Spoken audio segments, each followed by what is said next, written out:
सिंध हुकूमत पारां 16 खां 19 अप्रैल ताईं सिंध गेम्स सखर में कराइण जो फ़ैसिलो कयो वियो आहे। सूबाई वज़ीर मोहम्मद बख़्श मीर जी सदारत ते थींदड़ इजलास में मंज़ूरी ॾिनी वई। इजलास में सखर में 19 सिंध गेम्स कराइण ऐं थर जी रैली जे इंतज़ामनि बाबति सूबाई वज़ीर खे तफ़सीली ब्रीफिंग ॾिनी वई। इजलास में सखर में 19 सिंध गेम्स कराइण ऐं थर जी रैली जे इंतज़ामनि बाबति सूबाई वज़ीर खे तफ़सीली ब्रीफिंग ॾिनी वई।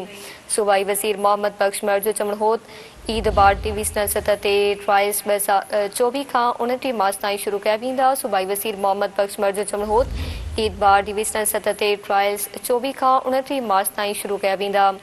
सूबाई वज़ीर चयो त ट्रायल्स मुकमल थियण बाद रांदीगरनि जी कैंप 11 खां 15 अप्रैल ताईं लॻाई वेंदी।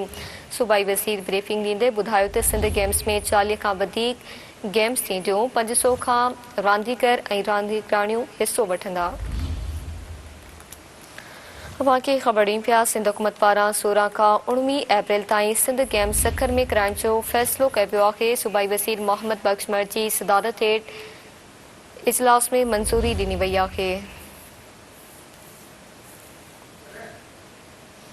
इजलास में सखर में 19 सिंध गेम्स कराइण ऐं थर जी रैली जे इंतज़ामनि बाबति सूबाई वज़ीर खे तफ़सीली ब्रीफिंग ॾिनी वई।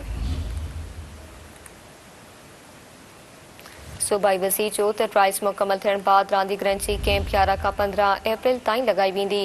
सूबाई वज़ीर ब्रीफिंग ॾींदे ॿुधायो त सिंध गेम्स में 40 खां वधीक गेम्स थींदियूं। तफ़सील मरकुंदासीं चीफ रिपोर्टर कराची फयाज़ कुरैशी खां। जी फयाज़ कुरैशी आगाह कजो।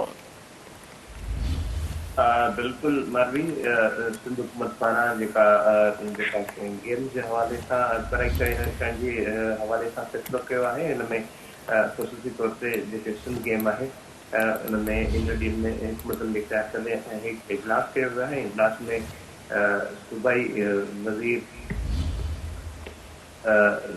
सखर में जेको 16 खां 19 अप्रैल ते इजलास में फ़ैसिले जी मंज़ूरी ॾेई छॾी आहे। रांदीनारे वज़ीर सरदार मोहम्मद बख़्श मीर जी सदारत में इजलास थियो जंहिंमें रांदीनारो सेक्रेटरी मुनवर मैसर ऐं ॿिया जेके अमलदार उन्हनि शिरकत कई। सखर में सिंध गेम जे मुनक़िद थियण जे हवाले सां ऐं थर जीप रैलीअ जेके इंतज़ाम आहिनि उन्हनि ते तफ़सीली ब्रीफिंग ॾिनी वई।